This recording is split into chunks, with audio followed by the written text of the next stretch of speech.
ခါတုန်းကတောင်တန်းလေးတစ်ခုပေါ်မှာစကားနဲတဲ့မိန်းကလေးတစ်ယောက်ရှိခဲ့တယ်။သူမှာထူးထူးခြားခြားစံတော့တစ်ခုပဲရှိတယ်။ကိုချစ်တဲ့သူနေ့တိုင်းစိတ်ငင်းချမ်းနေပါစေဆိုတာ။သူမချစ်မိရဲ့သူက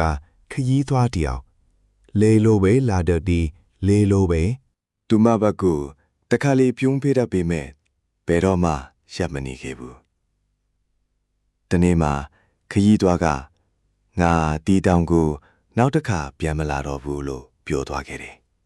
။အဲနေ့ကစားပြီးမိန်းကလေးဟာတောင်ထီမှာပဲနေတိုင်းစောင့်နေခဲ့တယ်။မလာတော့မဲခြေလန်းတန်းကိုနိုင်ဆောင်ရင်မပြန်လာတော့မဲအရေးတစ်ခုကိုမျှော်ရင်ဖို့နှစ်တွေကြာသွားတဲ့အခါသူ့မကိုဘသူမှမမြင်ရတော့ဘူးဒါပေမဲ့သူ့မထိုင်နေကြတောင်ပေါ်မှာခရမ်းနူရောင်ပန်းလီတွေပေါက်လာခဲ့တယ်လေတိုက်တိုင်းအနံတင်ပင်းလေးထွက်တတ်ပြီးအဲ့ရင်နဲ့ကိုအရာတို့တိုင်းတချိန်တုန်းကကိုမပြောလိုက်ရတဲ့စကားတစ်ခုကိုရုတ်တရက်တည်းရတတ်ကြတယ်အိပန်ကိုလေဗန်ဒါလို့ခေါ်ကြတယ်သူရဲ့နင်က